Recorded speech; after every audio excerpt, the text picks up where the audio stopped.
Mais pour ce soir, nous verrons quel Dieu est comme Dieu. Nous sommes dans le livre de la Genèse au chapitre 1er et au verset 1. Au commencement est-il écrit, Dieu créa les cieux et la terre. Dieu ne se présente pas, il ne dit pas qui il est. Au commencement Dieu, c'est le troisième mot. Au commencement Dieu. Mesdames et messieurs, dans les Bibles, c'est un singulier qui est utilisé. Le mot traduit par Dieu, c'est un pluriel. Dieu n'est pas seul. Dieu n'est pas seul. Et la Bible dit dans l'Épître aux Hébreux, nous allons rapidement lire ensemble, dans Hébreux chapitre 1er, verset 2, que Dieu est accompagné dans son acte de création par son Fils, la deuxième personne de la divinité, et par le Saint-Esprit, troisième personne de la divinité. Dieu, dans ces derniers temps, nous a parlé par le Fils, qu'il a établi héritier de toutes choses, par lequel il a aussi créé le monde. Donc voyez-vous, la parole de Dieu dit que c'est par le Fils que Dieu a créé les mondes. Ce Fils, lisons-nous au verset 3, étant le reflet de sa gloire et l'empreinte de sa personne, et soutenant toutes choses par sa parole puissante, a fait la purification des péchés et s'est assis à la droite de la majesté divine dans les cieux. Ce Fils, il est héritier de toutes choses. Tout ce que vous voyez, tout ce qui a été créé dans le monde, l'a été fait par lui. Ce Fils, nous est-il dit au verset 3, c'est le reflet de la gloire de Dieu. Lorsque vous regardez le soleil, voyez-vous le soleil? Pas du tout. En réalité, nous voyons la lumière, nous voyons les rayons du soleil. De la même manière, lorsque nous regardons à Dieu, nous voyons son Fils. Il est le reflet de la gloire et l'empreinte de la personne du Père. Considérez le Père, vous voyez le Fils. Considérez le Fils, vous voyez le Père. C'est ce Fils qui a fait la purification des péchés et il est actuellement dans la droite du Père. Les deux sont présents lors de la création. Le Père réalise tout par son Fils. Revenons dans le livre de la Genèse. Ne perdez pas ce livre-là. Et nous sommes au verset 2. La terre était informe et vide. Il y avait des ténèbres à la surface de l'abîme. Et l'Esprit de Dieu se mouvait au-dessus des eaux. Voici la troisième personne de la divinité. Elle est ici présente. La terre est informe et vide, une masse fangeuse, instructurée. C'est une masse liquide, abîme. Et l'Esprit de Dieu est là. Et l'Esprit se meut sur la surface de l'abîme. L'Esprit de Dieu nous est toujours présenté en contact avec les choses, en contact avec les éléments. Et c'est l'Esprit qui donne la vie. Et on le voit ici, il se meut à la surface des eaux. Il nous est dit de l'Esprit de Dieu, dans l'Épître aux Corinthiens, chapitre 2, verset 10, Dieu nous les a révélés par l'Esprit, car l'Esprit sonde de tout, même les profondeurs de Dieu. Lequel des hommes, en effet, connaît les choses de Dieu, les choses de l'homme, si ce n'est l'Esprit de l'homme qui est en lui? De même, personne ne connaît les choses de Dieu, si ce n'est l'Esprit de Dieu. Nous avons vu tout à l'heure Dieu à l'origine de la création, son Fils qui l'accompagne, mais l'Esprit est là aussi présent. Cet Esprit est aussi éternel que Dieu lui-même. Cet Esprit est à même de sonder les profondeurs de Dieu. Or, les profondeurs de Dieu sont absolument infinies et sans limite. Aussi donc, seul un Esprit infini et sans limite est à même de sonder les profondeurs de Dieu sans limite. Ainsi donc, vous avez le Père, vous avez le Fils et vous avez l'Esprit de Dieu. Et ensemble, ils sont présents dans l'acte de la création de notre monde. Revenons au livre de la Genèse. Et là, nous commençons. Dieu dit que la lumière soit. Et la lumière fut. Dieu appela la lumière jour, et il appela les ténèbres nuit. Ainsi, il y eut un soir, et il y eut un matin. Ce fut le premier jour. Tout est ténèbres, pas de lumière. Dieu va dire que la lumière soit. Dieu va dire lumière. Et alors la lumière va apparaître.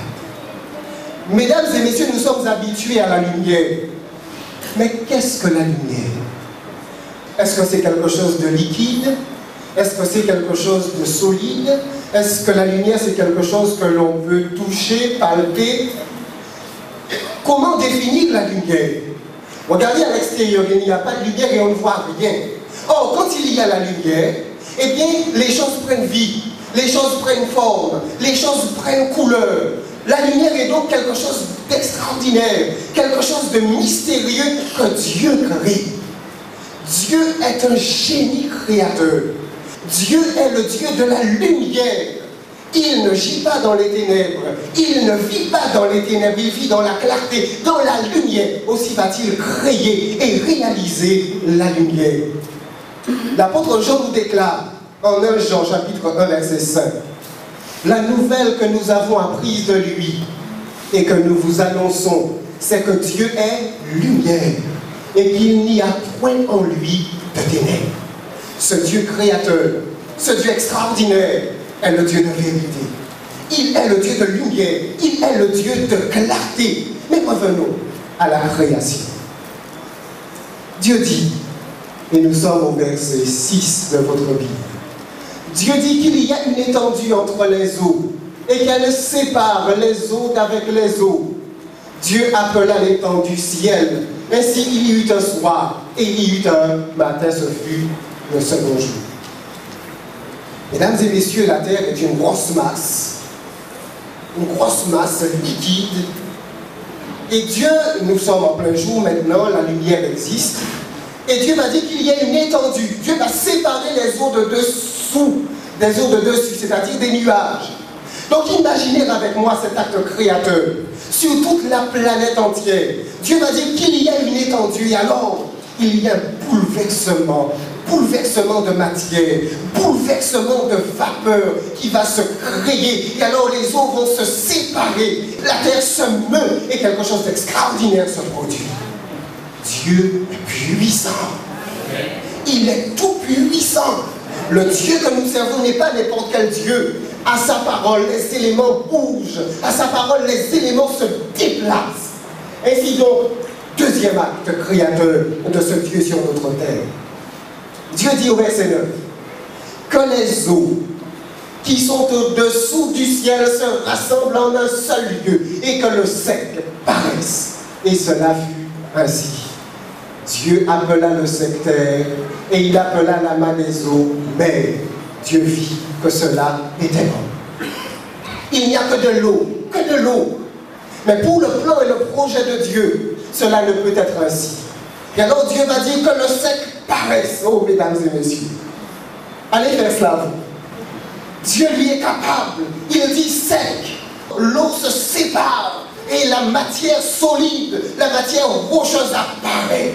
Et tout le socle de notre terre jaillit en surface. Et Dieu va préparer un espace où l'homme pourra évoluer. Dieu est puissant. Dieu est capable de déplacer les éléments. Sa force est incommensurable. Le Dieu que nous servons est un Dieu tout puissant. Il est un Dieu qui n'a pas de limite. Et au travers de cette création se déploie la magnificence de sa puissance. Mais ce n'est pas tout. Au verset 11, Dieu dit que la terre produise de la verdure, de l'herbe, portant de la semence, des arbres fruitiers, donnant du fruit selon leur espèce, et ayant en eux leur semence sur la terre. Et cela fut ainsi. Ici, il ne s'agit pas de puissance. Mais regardez ces fruits que vous voyez ici, vous les connaissez, ce sont nos fruits. Fruits des tropiques, fruits des Antilles. Et aujourd'hui, j'avais le privilège de manger des caïmites, hein, c'est comme ça qu'on appelle cela. Mais avez-vous remarqué la texture du fruit? Pourquoi est-ce qu'il y a du lait à l'intérieur? La graine qui va reproduire ce fruit. Et puis cette petite graine capable de donner un arbre avec ses différentes feuilles, avec son veinage, avec ses nervures, avec son système de racines. Comment une petite graine arrive à réaliser cela? Et il en est ainsi pour non pas seulement un fruit ou un arbre, mais pour une variété infinie. Il faut de la sagesse pour concevoir tout cela. Dieu est le Dieu sage. Dieu est un génie de l'intelligence.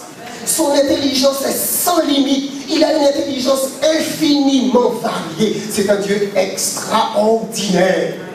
Regardez ce qui est devant nous, les feuilles qui sont là. Nous sommes tellement habitués à tout cela que nous ne voyons pas que c'est une œuvre d'art. C'est l'œuvre d'un artiste, l'œuvre d'un génie extraordinaire. Et cette œuvre-là, eh bien, ce divin artiste, sa création extraordinaire et sans pareil. Chapitre 2, verset 7. Et là, nous sommes quasiment sur la fin de la création. Et Dieu va créer le chef-d'œuvre de sa création, le chef-d'œuvre de son projet. Et ce chef-d'œuvre, c'est l'homme, l'être humain. L'Éternel Dieu forma l'homme de la poussière de la terre. Il souffla dans ses narines un souffle de vie et l'homme devint un être vivant. Ici, Dieu ne parle pas, mais Dieu va prendre le temps de rassembler la poussière sur la terre et de former l'homme, de façonner l'homme. C'est un Dieu proche, il touche l'homme, il prend le temps de réaliser chacun des organes de l'homme. Voilà ce Dieu que nous servons. Voilà ce Dieu que je veux vous présenter. Un Dieu puissant, mais un Dieu proche. Un Dieu proche de l'homme. Un Dieu proche de vous. Un Dieu aimant. Un Dieu proche de tous les êtres humains.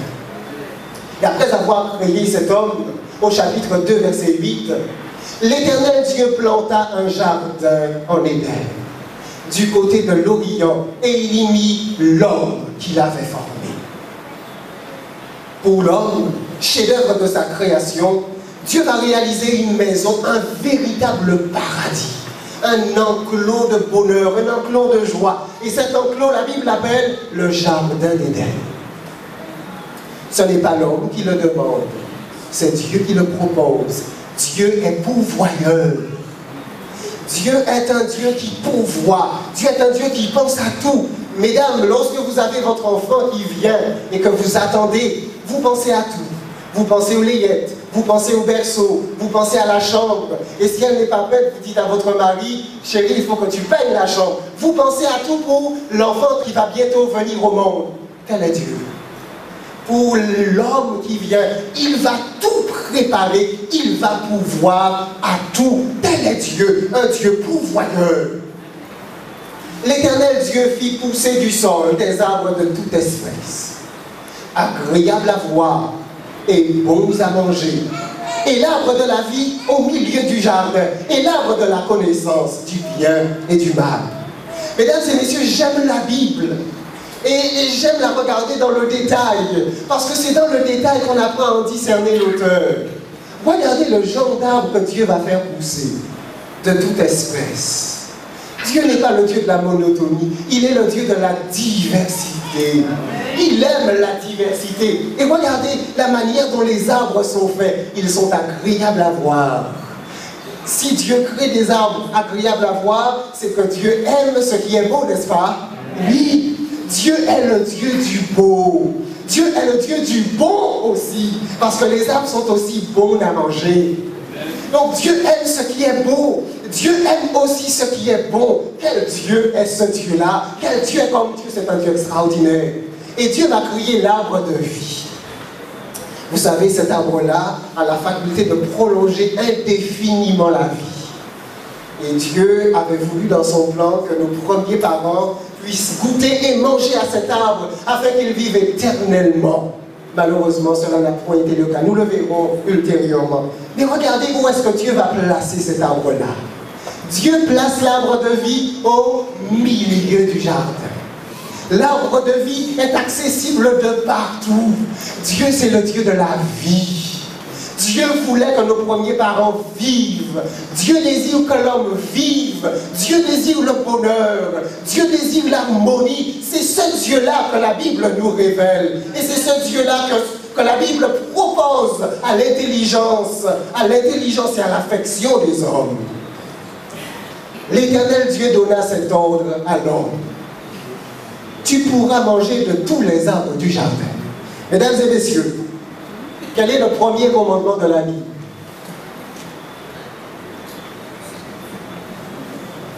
Voilà le premier commandement de la Bible.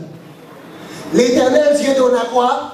C'est ordre. C'est un ordre, n'est-ce pas? C'est un commandement. Et quel est ce commandement? Tu pourras. Tu pourras. C'est un commandement positif. Et tu pourras quoi? Manger et manger quoi? De tous les arbres. Tout est pour toi. Tout, sers-toi. Tout est pour toi. Tout t'appartient. Voilà ce Dieu que la Bible nous présente, un Dieu généreux à l'infini, un Dieu qui pourvoit, un Dieu qui ne donne quasiment pas de limite. Pour les jeunes pensent parfois qu'avec Dieu, eh bien, la vie est brimée, on est réprimé, on ne peut pas évoluer, on est coincé. Mais ce n'est pas le Dieu que la Bible propose. C'est un ordre de jouir de tout. Tu pourras manger de tous les arbres du jardin. Infinité, variété d'arbres de toute espèce, il y en a trop pour un homme. Mais il peut tout manger. Premier ordre du jardin d'Éden. Poursuivons. On comprend donc, chers amis, avec un pareil Dieu qui est si généreux, que le Seigneur Jésus déclare, c'est juste une parenthèse dans Matthieu chapitre 6, verset 31, ne vous inquiétez donc point. Et ne dites pas, que mangerons-nous, que boirons-nous, de quoi serons-nous vêtus? Car toutes ces choses, ce sont les païens qui les recherchent. Votre Père céleste sait que vous en avez besoin. Cherchez premièrement le royaume et la justice de Dieu, et toutes ces choses vous seront données par-dessus. Mesdames et messieurs, nous avons besoin d'avoir confiance en Dieu. Les intentions de Dieu à notre égard sont des intentions positives. Les intentions de Dieu à notre égard sont des intentions de vie, des intentions de bonheur. Voilà pourquoi nous pouvons faire confiance à ce Dieu-là. De tout temps, les hommes ont douté de Dieu. Les hommes ont été méfiants à l'égard de Dieu. Et à l'époque de Jésus, il en était de même. Et Jésus disait à ses contemporains, faites confiance à Dieu. Il est votre Père. Ne soyez pas inquiets. Mettez-le en première position. Cherchez à lui plaire en premier lieu. Cherchez premièrement son royaume et sa justice. Et toutes choses vous seront données par-dessus. Mesdames et messieurs, faites confiance à Dieu. Laissez-le entrer dans votre vie. Il aplanira votre sentier. Il vous conduira, il vous guidera et vous n'aurez à craindre quoi que ce soit. Tu pourras manger, nous revenons à la Genèse, tu pourras manger de tous les arbres du jardin, mais tu ne mangeras pas de l'arbre de la connaissance du bien et du mal, car le jour où tu en mangeras, tu mourras. Dieu a donné tout à l'homme. L'arbre de la vie, il pouvait s'en servir comme il voulait, mais Dieu ne lui a interdit qu'un seul arbre. Cet arbre-là, c'est l'arbre de la connaissance du bien et du mal. En réalité, c'est l'arbre de l'indépendance de Dieu. C'est l'arbre de l'indépendance vis-à-vis de la volonté de Dieu. Et l'homme avait le choix de cette indépendance. Il avait le choix de ne point se soumettre aux ordres de Dieu, de désobéir à la volonté de Dieu. Il avait ce choix-là. Mais mesdames et messieurs, se couper de Dieu, c'est se couper de la vie. Se couper de Dieu, c'est choisir volontairement de s'éloigner de la vie. C'est s'éloigner de tout bien-être. Se couper de Dieu, c'est choisir la mort. Se couper de Dieu, c'est mourir. Et voilà pourquoi Dieu a donné cet ordre-là. Ne touche pas à cet arbre. Pour ton bien, ton bonheur et ta vie, laisse cet arbre de côté. Nous verrons par la suite, malheureusement, que c'est Dieu, nos premiers parents, eh bien, vont toucher à cet arbre et mourir. Ainsi donc, Dieu est le Dieu puissant. Dieu est le Dieu sage, à la sagesse infiniment variée. Dieu est le Dieu proche. Dieu est le Dieu pourvoyeur. Dieu c'est le Dieu du bon, le Dieu du beau. C'est aussi le Dieu législateur qui donne des ordres. Aujourd'hui, on voudrait que Dieu ne commande pas, mais cela n'est pas en harmonie avec la vie. Dieu donne des ordres. Il est le souverain aimant, mais le souverain législateur. Et alors, l'homme, au départ, est seul. Et Dieu l'observe. Dieu va déclarer en Genèse, chapitre 2, verset 18. L'Éternel Dieu dit, il n'est pas bon que l'homme soit seul. je lui ferai une aide semblable à lui. Voyez-vous, Dieu est compréhensif. Il comprend la solitude de l'homme. Il comprend la solitude d'Adam. Dieu n'est pas indifférent à l'homme. Il comprend nos émotions, il comprend nos sentiments. Dieu est compréhensif et il va donner une femme à l'homme. Et en Genèse 2, verset 24, Dieu va déclarer, il va instituer le mariage.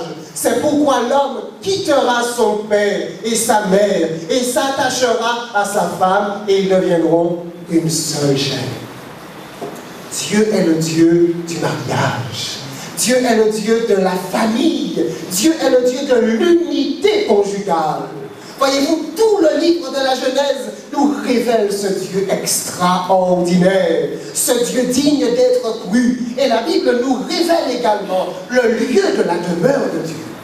Nous voyons Dieu, nous le considérions au travers de la création, considérions ses caractéristiques extraordinaires. Maintenant, la Bible parle de lui, dans d'autres endroits, dans le livre d'Exode. C'est David qui parle, au chapitre 18 et au verset 6. Et David déclare, dans ma détresse, j'ai invoqué l'Éternel. J'ai crié à mon Dieu de son palais, il a entendu ma voix, et mon cri est parvenu devant lui à ses oreilles. Dieu entend les prières. Lorsque nous souffrons, lorsque nous sommes en difficulté, que nous n'avons pas d'issue, Dieu répond. Il est capable d'agir, il est capable d'intervenir, il en a le pouvoir. Amen. Mais David dit quelque chose d'intéressant ici. Il dit de son palais.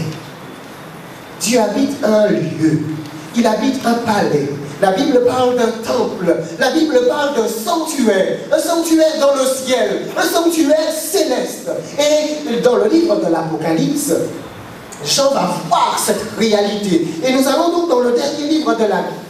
Dans Apocalypse chapitre 4, verset 2. David parlait de son palais, du palais de Dieu. Et Jean va voir Dieu dans son palais extraordinaire. Dernier livre de la Bible, Apocalypse chapitre 4, verset 2. Aussitôt, je fus ravi en esprit. Et voici, il y avait un trône dans le ciel. Nous sommes dans le ciel. Hein? Jean nous dit ce qu'il voit. Il ne ment pas, il dit la vérité. Et sur ce trône, quelqu'un était assis. Donc Jean fait une description. Il voit un personnage éblouissant, ayant l'apparence d'une pierre de jaspe de sardoine. Et autour du trône, il voit un arc-en-ciel, semblable à de l'énorme. Dans d'autres passages, eh bien, la Bible parle de ces deux anges. Nous en parlerons demain soir. Ne ratez pas demain soir. Nous parlerons de ces deux anges. La Bible les appelle des chérubins. Ils sont à la position la plus élevée dans le ciel. Et vous savez, de leurs deux ailes immenses et majestueux, ils entourent, ils protègent Dieu. Et on ne voit pas ici très bien parce que ce n'est qu'une représentation humaine, rien n'est parfaite, mais nous pouvons discerner un petit peu la réalité du trône de Dieu. Et Jean poursuit ce qu'il voit. Il y a encore devant le trône comme une mer de verre, semblable à du cristal. Il contemple le palais, il fait une description du trône, une description de celui qui est sur le trône, de celui qui l'entoure. Et maintenant, il voit comme une espèce de dallage, comme une espèce de carrelage, mais c'est en cristal. Le matériau éblouissant de splendeur, immense. C'est un espace extraordinaire et grandiose. Au milieu du trône et autour du trône, il y a 4 êtres vivants, remplis Dieu devant et derrière. Voilà où Dieu réside en majesté. Ce Dieu grand, ce Dieu puissant, ce Dieu infini. L'apôtre Paul, s'adressant à Timothée, dans 1 Timothée chapitre 6, verset 15, l'apôtre Paul va définir, il va décrire ce Dieu. Il dira: le bienheureux et seul souverain, le roi des rois et le seigneur des seigneurs, qui seul possède l'immortalité, qui habite une lumière inaccessible, que nul homme n'a vu ni ne peut voir, à qui appartiennent l'honneur et la puissance éternelle. Amen. Amen. Tel est Dieu. Mesdames et messieurs, c'est le bon Dieu, le Dieu omniscient, le Dieu omnipotent, le Dieu éternel, le Dieu qui existe de toute éternité et qui vivra à jamais. C'est lui le Dieu de la Bible. Maintenant, dans la Bible, le livre des psaumes, au psaume 89, verset 15, va dire quelque chose de très intéressant. La justice et l'équité sont la base de son trône. La bonté et la fidélité sont devant ta face. Dieu, en tant que souverain de l'univers, eh bien, régit l'univers selon des principes. Et Dieu nous révèle ces principes. Nous ne l'inventons quoi que ce soit. Nous ne faisons que lire la parole de Dieu et que découvrir et déceler ce qu'elle nous dit. La Bible nous dit que deux choses sont à la base du trône de Dieu, à la base de son règne, à la base de sa souveraineté. La justice et l'équité. Dieu est un Dieu de justice. Son règne est un règne dirigé et conduit suivant des règles justes et droites et parfaites. Justice, mais aussi bonté et fidélité sont devant ta face. Les deux aspects de son règne, les deux aspects de sa royauté, de sa souveraineté. Justice d'une part, fidélité d'une part, et ensuite bonté et miséricorde d'autre part. Dieu est un souverain juste, un souverain impartial, mais c'est aussi un souverain aimant et c'est un souverain miséricordieux. Mais regardez bien, David dit, la justice et l'équité sont la base de ton trône. On peut prendre ce verset au sens figuré, c'est-à-dire oui que c'est la base du trône de Dieu, mais aussi au sens littéral. Parce que regardez ce que Jean va nous dire dans le livre de l'Apocalypse, au chapitre 11 cette fois-ci, et au verset 19. Tout à l'heure nous étions au chapitre 4, mais là nous sommes au chapitre 11. Et dans le livre de l'Apocalypse, le chapitre 11 commence la section des jugements. Et alors Jean voit quelque chose de différent. Il dit, le temple de Dieu dans le ciel fut ouvert. Avez-vous remarqué quoi? Le temple de Dieu. Où ça? Dans le ciel, le sanctuaire de Dieu, le sanctuaire véritable, dressé non par des hommes, mais dressé par le Seigneur lui-même. C'est l'apôtre Jean qui le dit. Et Jean ici contemple l'original. Le temple de Dieu dans le ciel fut ouvert. Et qu'est-ce qui apparaît? L'arche de son alliance apparut dans son temple. Et il y eut des éclairs, des voix, des tonnerres, un tremblement de terre et une forte grêle. Qu'est-ce que c'est que cette arche? Eh bien, dans la copie qui avait été donnée, comme Moïse avait réalisé, l'arche était située sur la base du trône de Dieu, juste en dessous. C'est dans cette arche-là que résidaient les 10 commandements que Dieu avait écrits de ses doigts. Or, Jean voit le ciel, et qu'est-ce qu'il voit? Il voit aussi dans le ciel une arche d'alliance. C'est l'original, c'est le véritable. Ainsi donc, chers amis, l'arche d'alliance contenant les règles de Dieu, contenant sa loi véritable, eh bien, sont aussi dans le ciel. C'est la justice, c'est la fidélité qui sont la base de son trône, la base de son règne. Tout cela apparaît. Qu'arrive-t-il? Il y a des éclairs, des voix, des tonnerres, un tremblement de terre et une forte grêle. Mais nous allons voir ce verset plus en détail. Lorsque nous parlerons de jugement, nous verrons en détail ce passage. Vous ne devez rater aucun soir. Les sujets se suivent, les sujets sont différents. Donc ne ratez aucune conférence. Au psaume 19, verset 8, nous avons deux témoignages par rapport à la parole de Dieu, par rapport à sa loi. Un dans l'Ancien Testament et un dans le Nouveau Testament. La loi de l'Éternel est parfaite. C'est la loi de Dieu qui se trouvait dans l'arche. Ce coffre, tant dans l'Ancien Testament que l'original contient la loi de Dieu. Cette loi de l'Éternel est parfaite. Et Jacques, L'apôtre Jacques, dans le Nouveau Testament, dit, en Jacques chapitre 1, verset 25, « Mais celui qui aura plongé les regards dans la loi parfaite, la loi de liberté, c'est ainsi qu'il appelle la loi de Dieu, qu'il considère la loi de Dieu, non pas comme un joug à rejeter, un joug à abolir, non, mais comme une loi parfaite, une loi de liberté, base du règne de Dieu. » Maintenant, nous allons évoquer un peu plus en détail le caractère de Dieu. Et ici, nous sommes dans le livre de l'Exode. Et alors, ces passages sont absolument éblouissants. C'est Moïse qui, dans le livre de l'Exode, va demander à Dieu qu'il puisse voir sa gloire. Et alors, Dieu va lui répondre. Et Dieu va lui dire, nous sommes dans le livre de l'Exode, au chapitre 34 et au verset 6. L'Éternel passa devant lui et s'écria, l'Éternel, l'Éternel, Dieu miséricordieux et compatissant, lent à la colère, riche en bonté et en fidélité, qui conserve son amour jusqu'à 1000 générations, qui pardonne l'iniquité, la rébellion et le péché. Et Dieu va donc commencer à décrire son caractère.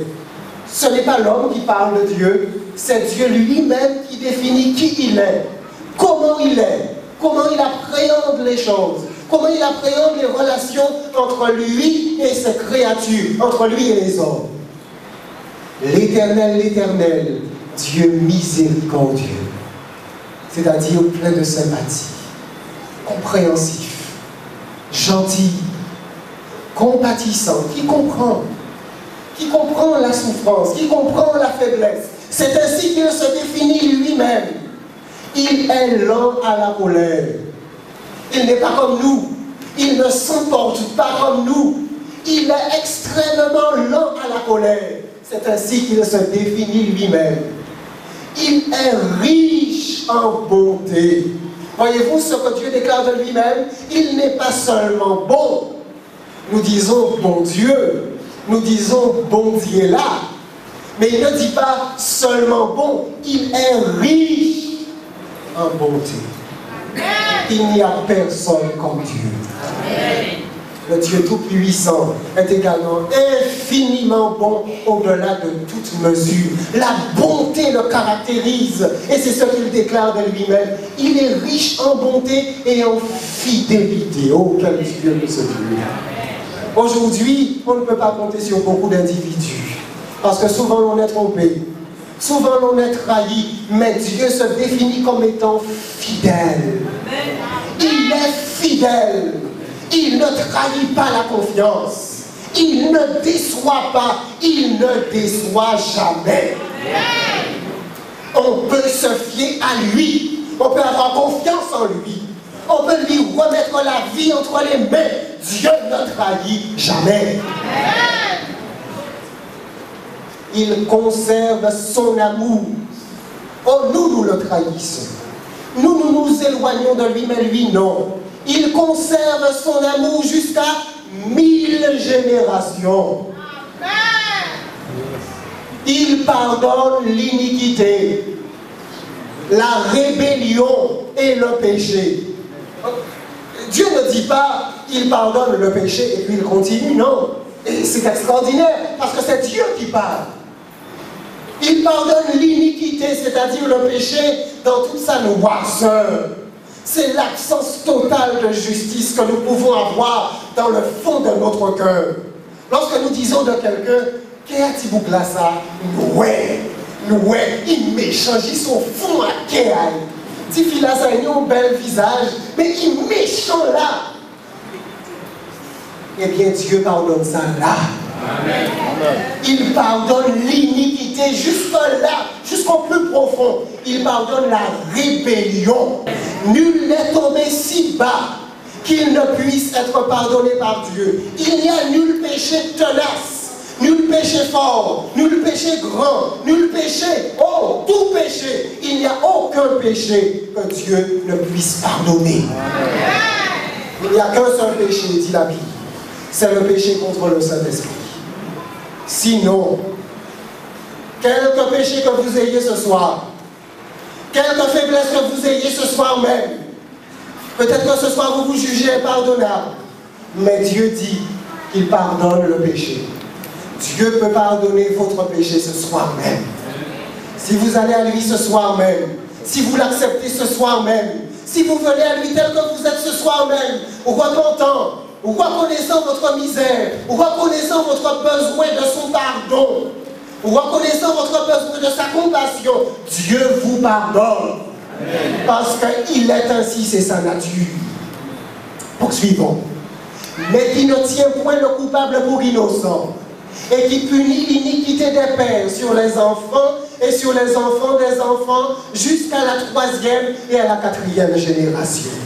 Dieu est un Dieu d'une miséricorde infinie, d'une bonté éternelle et infinie, mais il est aussi le Dieu de la justice. Il est écrit qu'il ne tient point le coupable pour innocent. On peut se fier à Dieu. Jamais, jamais, jamais Dieu ne dira que le coupable est innocent. Et jamais, jamais Dieu ne condamnera le juste. Jamais. Parce que Dieu est justice. Dieu est la justice même. Il est écrit qu'il punit l'iniquité des pères sur les enfants et sur les enfants des enfants jusqu'à la 3e et la 4e génération. Mesdames et messieurs, Dieu est un Dieu de justice. Et à cause de sa justice, ceux qui se révoltent contre lui, ceux qui pêchent contre lui, récoltent le fruit de leur semence. Et Dieu va laisser faire. Si vous vivez dans la rébellion à Dieu, vous allez récolter le fruit de votre rébellion. Dieu va laisser faire. Son désir, son attention, son but, c'est quand vous revenez à lui. Et si vous revenez à lui, vous serez pardonné. Mais si vous vivez une vie de désobéissance et de péché, vous allez récolter le fruit de votre propre semence. Mais regardez ce que Dieu dit. Dieu dit, ici, il dit qu'il punit l'iniquité des pères sur les enfants et sur les enfants des enfants jusqu'à la 3e et la 4e génération. Mais tout à l'heure, nous avons vu qu'il conservait son amour jusqu'à 1000 générations. Dieu se plaît à faire grâce. C'est ce qu'il aime. C'est ce qu'il désire. Ce qu'il veut, c'est de sauver. Ce qu'il désire, c'est que les hommes viennent à lui. Que les hommes lui fassent confiance. Que les hommes le suivent. Apprennent à le connaître. Voilà ce qu'il désire. Dieu se plaît à faire grâce. Et c'est la raison pour laquelle il a envoyé son Fils. Dans Jean chapitre 3, verset 16. Lisons ça ensemble. Passage que nous connaissons. Car Dieu a tant aimé le monde qu'il a donné son Fils unique, afin que quiconque croit en lui ne périsse point, mais qu'il ait la vie éternelle. Dieu est amour, son essence, sa nature même, c'est l'amour suprême. Il n'y a pas de haine en Dieu. Il n'y a pas de colère en Dieu. Lorsque Dieu punit le méchant, c'est un effet de sa bonté, c'est un effet de sa justice. Dieu ne prend pas plaisir dans la destruction même de ses ennemis, même des méchants. Dieu se plaît à créer, Dieu se plaît à donner la vie. Lorsqu'au jugement final, Dieu mettra un terme au mal, la Bible appelle cette œuvre l'œuvre étrange de Dieu. Parce que Dieu, c'est un Dieu qui aime la vie. Ce n'est pas le Dieu de la mort, ce n'est pas le Dieu de l'extinction. Ce sera nécessaire parce que le mal doit être éradiqué, mais Dieu est le Dieu de la vie. C'est la raison pour laquelle il envoie son Fils, non pas pour détruire le monde, mais pour sauver le monde. Oh, bien entendu, il connaît le monde. Il sait qui est dans le monde. Dieu nous connaît. On n'a pas besoin de lui dire, vous connaissez un tel. Il pas bon. Dieu nous connaît. Dieu vous connaît. Il connaît votre caractère. Il connaît vos bons côtés. Il connaît vos défauts. Il connaît votre passé. Il connaît vos engagements. Il vous connaît sur le bout des doigts. Et vous connaissant, il a envoyé son Fils pour que vous soyez sauvés. Pour qu'il puisse vous chercher. Pour que vous puissiez avoir la vie éternelle. Et que vous puissiez apprendre à le connaître. Dieu, en effet, au verset suivant, n'a pas envoyé son Fils dans le monde pour qu'il juge le monde, c'est ça comme méritait le monde, mais pour que le monde soit sauvé par lui. C'est Dieu, le Dieu de toute éternité, le Dieu puissant qui est à l'origine du plan du salut.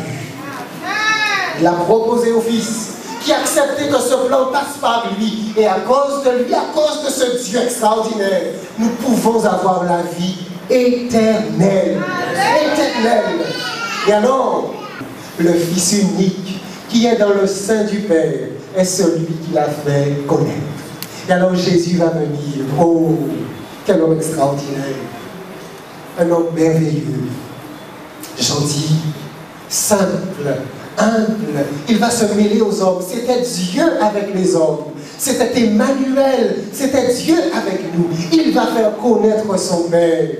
Parce que, savez-vous, dit l'apôtre Jean, toujours dans la Bible, dans le livre de Jean, chapitre 17, « Or, la vie éternelle, c'est qu'ils te connaissent. » Connaître Dieu, c'est l'aimer.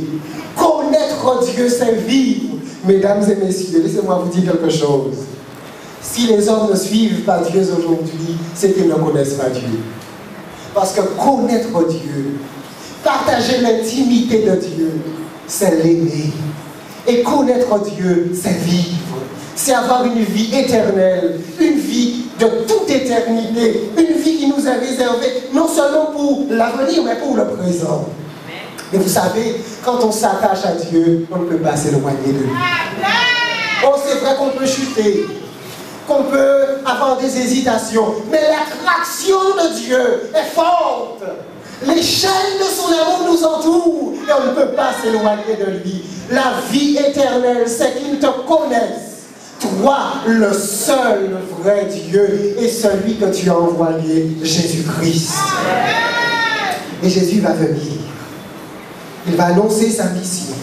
Il sera oint de l'Esprit divin, animé du pouvoir de Dieu. En Luc chapitre 4, verset 18. Il va le dire. L'Esprit du Seigneur est sur moi. L'Esprit de Dieu est sur moi. Parce qu'il m'a oint. Pourquoi m'a-t-il oint? Au Luc 4, chapitre 18. Il m'a oint pour annoncer une bonne nouvelle aux pauvres. Non seulement pauvres matériellement, mais pauvres spirituellement. Aux gens qui se sentent éloignés de Dieu. Aux gens qui se sentent indignes, aux gens qui se sentent pauvres spirituellement, aux gens qui se disent la vie éternelle c'est pour les bons, la vie éternelle c'est pour mon religion, mais pas pour moi. Un trop méchant, trop mauvais, bon Dieu, que jamais vu moi, passer en moi trop mauvais, on fait trop mal en vie en moi. Eh bien Jésus est venu pour annoncer une bonne nouvelle aux pauvres. Aux pauvres qui en ont besoin. Il m'a envoyé, dit-il, pour guérir ceux qui ont le cœur brisé. Jésus vient pour vous, il connaît votre souffrance, il connaît vos difficultés, il connaît ce que vous avez passé. Et alors Dieu a envoyé son Fils pour accomplir cette œuvre-là, pour vous guérir, pour proclamer aux captifs la délivrance. Oh, mesdames et messieurs, le péché, voilà notre ennemi.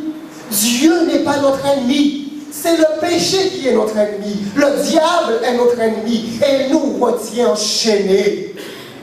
Enchaînés par des vices. Enchaînés par des travers divers. Il nous retient esclaves. Mais Jésus est capable de nous libérer. Ce soir, Jésus est capable de te libérer. Quelle que soit la chaîne qui te lie, fais confiance à Jésus. Approche-toi de lui. Viens à lui, ne t'éloigne pas de lui. Bien que te pensant indigne, approche-toi de lui et dis Jésus, me voici. Je viens avec telle chaîne qui me lie, avec tel péché qui me retient, avec telle mauvaise habitude de vie, mais je viens à toi. Jésus est capable, il est venu pour proclamer aux captifs la délivrance. Et aux aveugles, le recouvrement de la vue. Il le fait non seulement physiquement, non seulement littéralement, mais il le fait aussi spirituellement. Mesdames et messieurs, la vie spirituelle est affaire de révélation. La vie spirituelle est affaire d'en haut. On ne peut pas comprendre les choses de Dieu sans l'Esprit de Dieu.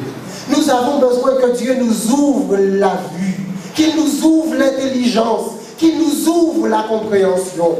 Aussi, la première chose qu'il nous est tenu de faire, notre premier devoir, c'est l'humilité. C'est de dire, Seigneur, ouvre mes yeux que je vois les merveilles de ta parole. Ouvre les yeux de mon cœur afin que je puisse apprendre à te connaître mieux et que je puisse apprendre à t'aimer. Il faut le dire toujours et sans cesse. Aux aveugles le recouvrement de la vue. Et pour renvoyer libre les opprimés. Voilà quelle était l'œuvre de Jésus. Une œuvre positive, une œuvre bénéfique, une œuvre qui fait du bien. Tel est le Dieu de la Bible. Tel est le Dieu de l'Ancien Testament. Tel est le Dieu du Nouveau Testament. Un Dieu extraordinaire. Un Dieu sans pareil, mesdames et messieurs. Et c'est pourquoi je suis là devant vous. J'aime ce Dieu-là.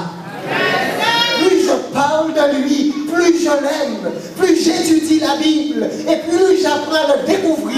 Et alors je voudrais que tous les hommes soient comme moi. Qu'ils apprennent à connaître ce Dieu-là personnellement. Et voilà, Jésus poursuit pour publier une année de grâce du Seigneur. Lorsque Jésus est venu ici-bas, le mal faisait des ravages extraordinaires. Satan, au travers de sa puissance considérable, dominait les âmes, dominait les corps, possédait les hommes. Mais Jésus est venu, non pas pour détruire et éradiquer ce mal qui était là. Il aurait pu le faire et dire je détruis cette terre et je repars à neuf. Non. Dieu est venu accorder encore une autre chance aux hommes.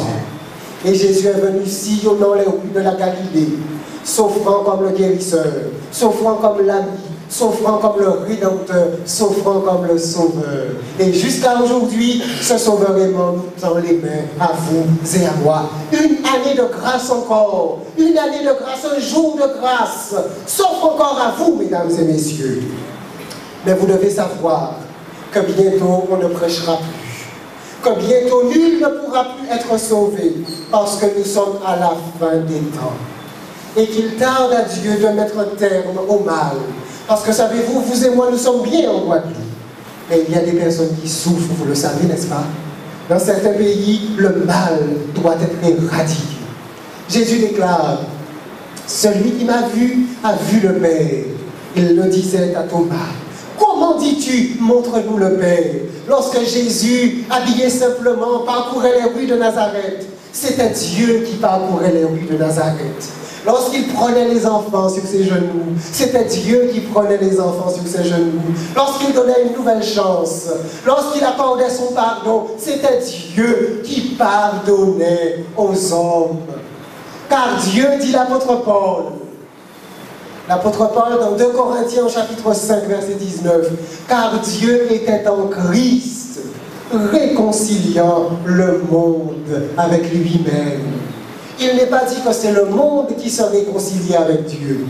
Mais Dieu lui-même avait pris l'initiative de réconcilier un monde ennemi avec lui-même. Mesdames et messieurs, laissez-moi vous dire la vérité. Et vous allez voir que c'est vrai. Ce n'est pas nous qui cherchons Dieu.